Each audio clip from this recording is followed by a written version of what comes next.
नमस्ते गणपतये त्वमेव प्रत्यक्षं तत्त्वमसि त्वमेव केवलं कर्तासि त्वमेव केवलं। आज यहाँ बैठकर हमें ऐसा लग रहा है जैसे वीर के साथ हमारा ये उतार चढ़ाव भरा रिश्ता जहाँ से शुरू हुआ था बिल्कुल उसी जगह आकर खत्म भी हुआ। गुरु पूर्णिमा का दिन हमें आज भी याद है। राजकुमार धर्मवीर की जय! राजकुमार धर्मवीर की जय! जब ऐसे ही एक हवन के दौरान हम दोनों के बीच पहली दरार पड़ी थी। विराजी दाऊजी और अग्नि ने सिंहासन तक पहुंचने के लिए एक नई चाल चली। उन्होंने श्रमिकों के मसीहा को लेकर एक झूठी कहानी रची थी और हमें इस बात का यकीन दिलाया कि मसीहा हम पर हमला करने वाला है।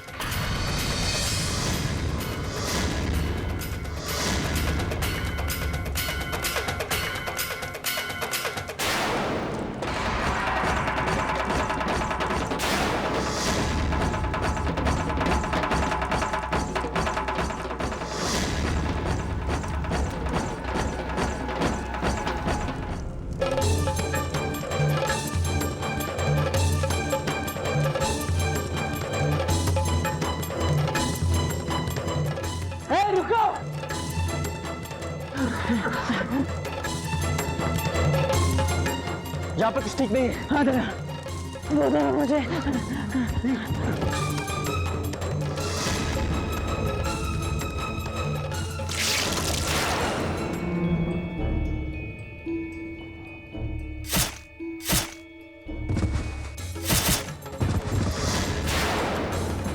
जय भवानी,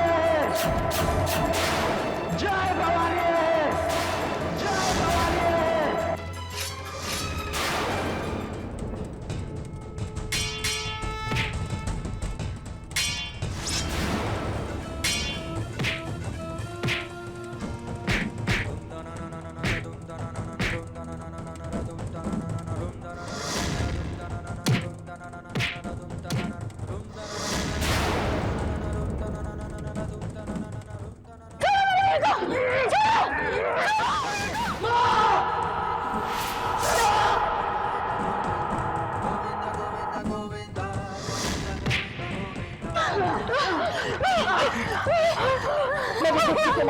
अपना को लेकर जल्दी मंदिर से बाहर निकलिए। जल्दी महल चाहिए।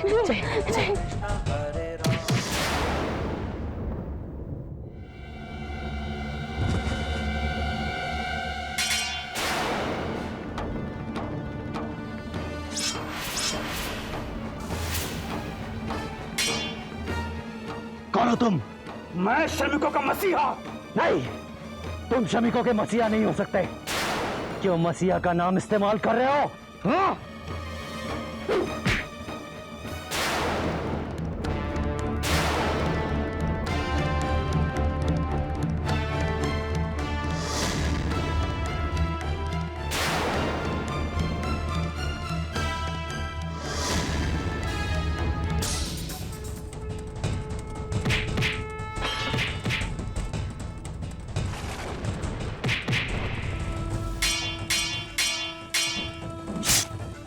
पिताजी!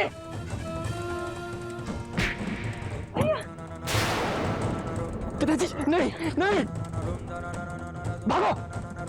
यही है उस श्रमिकों का मसीहा। इस बार से भागने मत देना।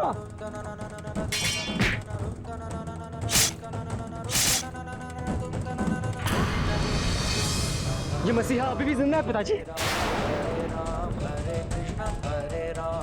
कौन मसीहा?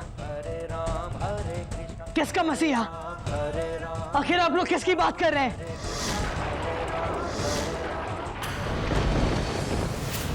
आज तक हमने ये बात तुमसे छुपाए रखी, ये सोचकर कि हम खुद इस बला को जड़ से मिटा देंगे। पर अब हमें लगता है कि तुम्हें ये बात पूरी तरह जान लेनी चाहिए।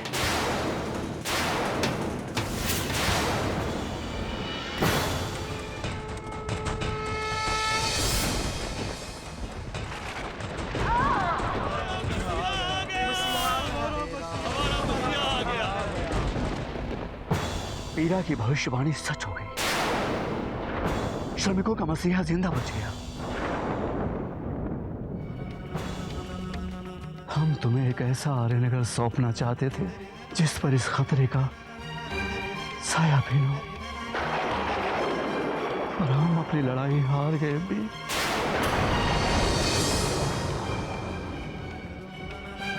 असली लड़ाई अभी शुरू होगी महाराज।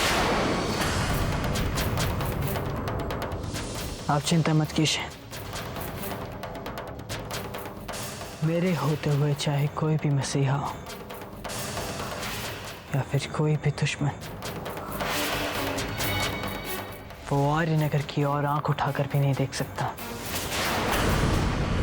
पूरी कहानी जानने के बाद वीर उस मसीहे की खोज में निकल गए। एक ऐसी खोज जिससे एक पल में ही सब कुछ बदल गया। वीर की पहचान, उसके साथ हमारा वो रिश्ता, यहाँ तक कि आर्यनगर भी अब पहले जैसा नहीं रहा। मैं कौन हूं?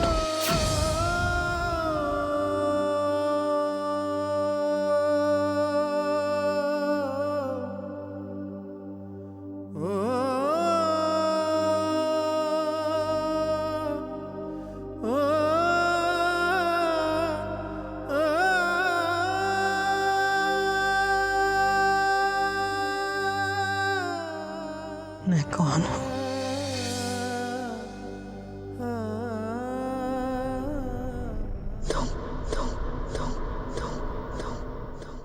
मेरे बेटे हो।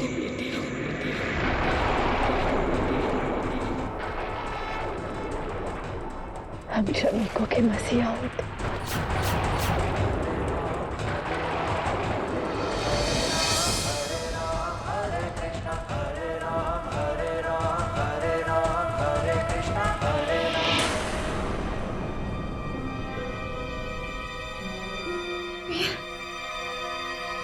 मेरी बात सुनो वीर। इन्हें कुछ नहीं होगा वीर। मैं भैया से कहकर इनकी सजा कम करवाऊंगी। वो तुम्हारे राज्याभिषेक की खुशी में मुझे ना नहीं कहेंगे। बस तुम मुझे छोड़कर मत जाना।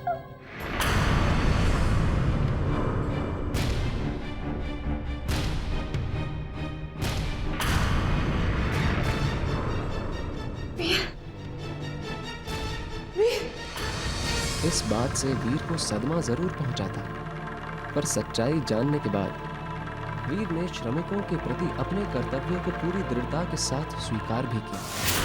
मैं नहीं जानती वीर कि इस वक्त तुम्हारे मन में क्या चल रहा है। मैं ये भी नहीं जानती कि जो मैंने किया वो सही था या गलत। मैं तुम्हें बचपन से लेकर आज तक यही सिखाती आई हूं कि अपने कर्तव्य का पालन करो और हमेशा अपने दिल की बात सुनो, क्योंकि वही तुम्हें सही राह दिखाएगा। और आज भी मैं यही कहती हूं कि अपने कर्तव्य का पालन करो और अपने दिल की बात सुनो भी, और अपने दिल की बात सुनो, अपने दिल की बात सुनो, अपने दिल की बात सुनो, अपने दिल की बात। जाओ वीर, अपनी माँ को बचा लो। वीर को अपना कर्तव्य निभाना था और हमें अपना।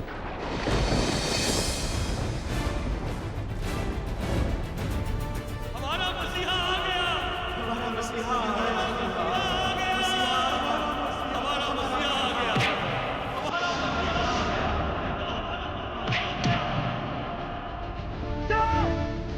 काठमांडू से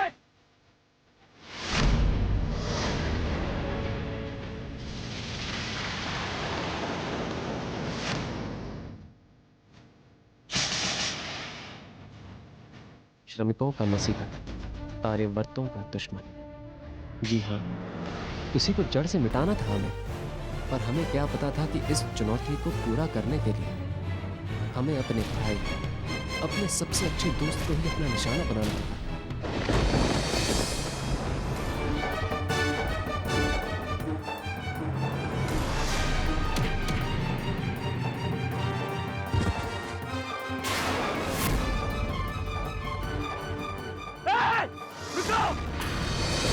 बचपन से हमारे दिल में वीर की एक पहचान थी, हमारा छोटा भाई। हमारा सबसे करीबी दोस्त, जिसके बिना जिंदगी के बारे में सोचना भी असंभव था। इसलिए जब उसकी असलियत हमारे सामने आई तो ये बात स्वीकार करना हमारे लिए बहुत मुश्किल था। वीर कहाँ है? पता नहीं, हमें तो लगा कि वो महल वापस आ गया होगा। वो अभी तक नहीं आया है।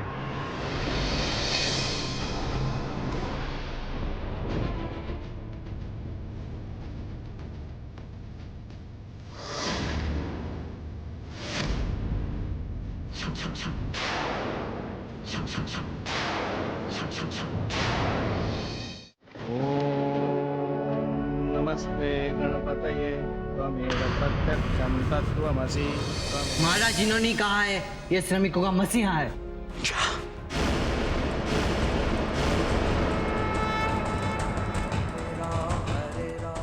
श्रमिकों का मसीहा राजकुमार वीर। भैया भैया भैया, वीर की कोई गलती नहीं है। मैंने उसे बहते पानी से उठाया था।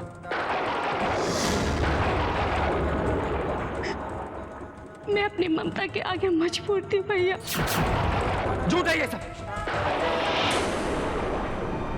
राजकुमार धर्म वीर के चेहरे से और रानी मां की बातों से ये साफ है, ये नाटक नहीं, ये एक सच्चाई है। वीर ही श्रमिकों का मसीहा है। वीर ही श्रमिकों का मसीहा है। वीर ही श्रमिकों का मसीहा है। अच्छा होगा अगर आप भी इस बात को समझ लें। अरे लेकिन ये मसीहन, जब तक हम इसकी सजा का फैसला नहीं कर देते, इसे यहां से ले जाओ और कारागार में बंद कर दो। नहीं नहीं नहीं भैया, इसकी कोई गलती नहीं है भैया। मैं आपके सामने हाथ जोड़ती हूँ, इसे जाने दीजिए, इसे जाने दीजिए भैया। इसे तो इतने सालों तक कुछ पता ही नहीं था भैया, इसे जाने दीजिए। हमारे लिए वीर की छवि बदल ही नहीं सकती थी, चाहे वो श्रमिक हो या आर्य। हमारे लिए वो अब भी हमारा भाई था।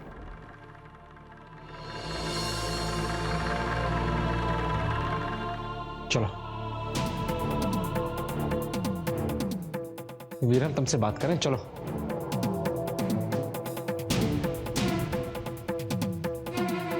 तुम इस तरह हमें क्या देख रहे हो? हम तुम्हें यहां से ले जाने आए हैं वीर, चलो हमारे साथ। बस हो गया वीर।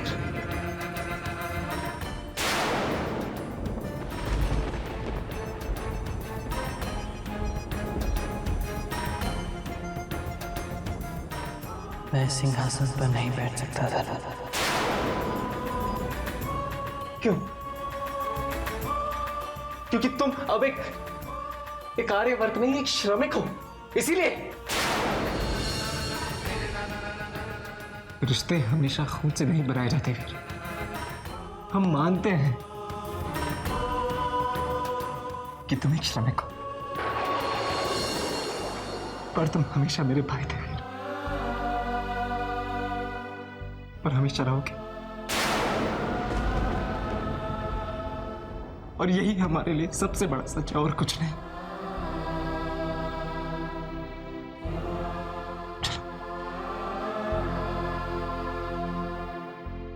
चलो वीर।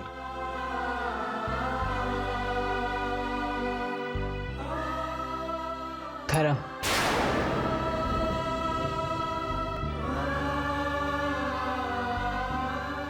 मैं एक श्रमिक हूँ, मैं एक श्रमिक हूँ, मैं एक श्रमिक हूँ, मैं एक श्रमिक हूँ, और मैंने ये सच स्वीकार कर लिया है।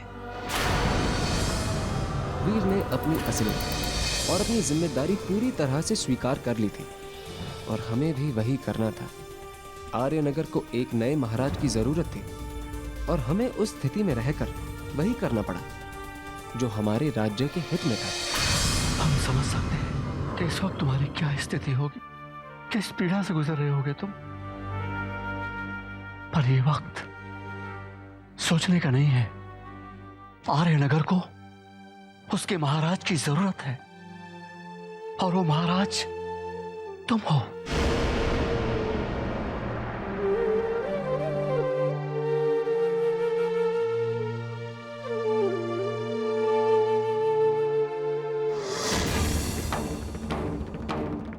मान जाओ धर्म,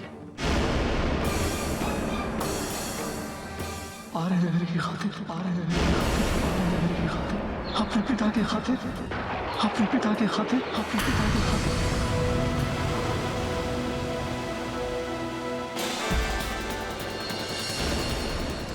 महाराज धर्म की जय, महाराज धर्म की जय, महाराज धर्म की जय, महाराज धर्म की जय, महाराज धर्म की जय, महाराज धर्म की जय, महाराज धर्म की जय, महाराज धर्म की जय, महाराज धर्म की जय, महाराज धर्म की जय, महाराज धर्म की जय, महाराज धर्म की जय। अब हमें महाराज के प्रथम आदेश की प्रतीक्षा है। आर्यनगर के महाराज की हैसियत से हमारा ये आदेश है कि वीर को कारागार में से निकाल के यहाँ हमारे सामने पेश किया जाए।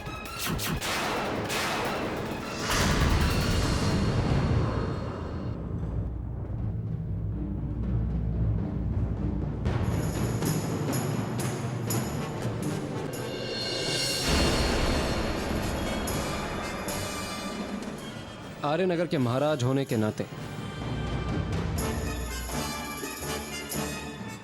हम तुमसे सिर्फ ये पूछना चाहते हैं कि तुम्हें चाहिए क्या? बताओ वीर, क्या चाहिए तुम्हें? आजादी।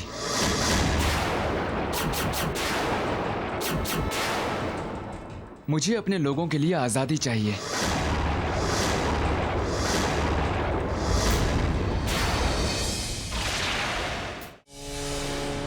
नमस्ते गणपतये। वीर ने हमसे आजादी की मांग की और आर्यनगर के महाराज होने के नाते हम उसकी जिद के सामने झुक नहीं सकते थे। पर कहीं ना कहीं हम ये जरूर जानते थे कि वक्त के साथ वीर को ये एहसास हो जाएगा कि उसकी मांग हर तरह से गलत थी और उस दिन हम दोनों फिर से एक हो जाएंगे। तुम जानते भी हो तुम क्या कह रहे हो। आजादी इस तरह मांगने से नहीं मिलती वीर। तो मैं इसे लड़कर हासिल कर लूंगा धर्म। लड़कर? किसके खिलाफ लड़ोगे तुम? आर्यनगर की सेना के खिलाफ?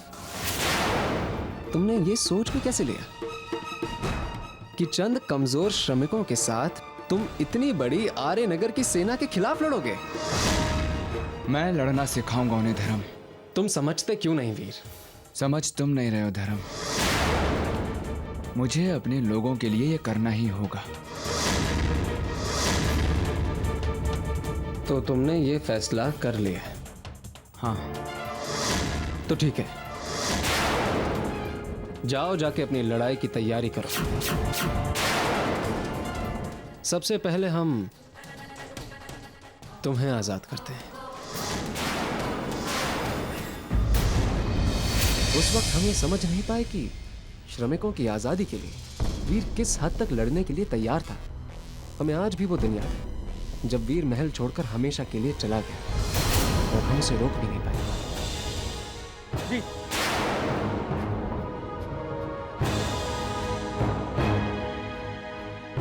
अगर तुम इस पुल के पार श्रमिकों की तरफ चले गए तो यहां लौट के वापस कभी नहीं आ पाओगे। हम दोनों के बीच की दूरी इतनी बढ़ जाएगी कि हम दोनों में से उसे कोई भी तय नहीं कर पाएगा।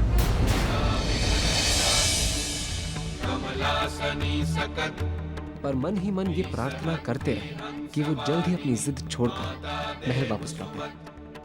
हमें क्या पता था कि वीर का ये पहला कदम एक लंबे युद्ध की शुरुआत थी।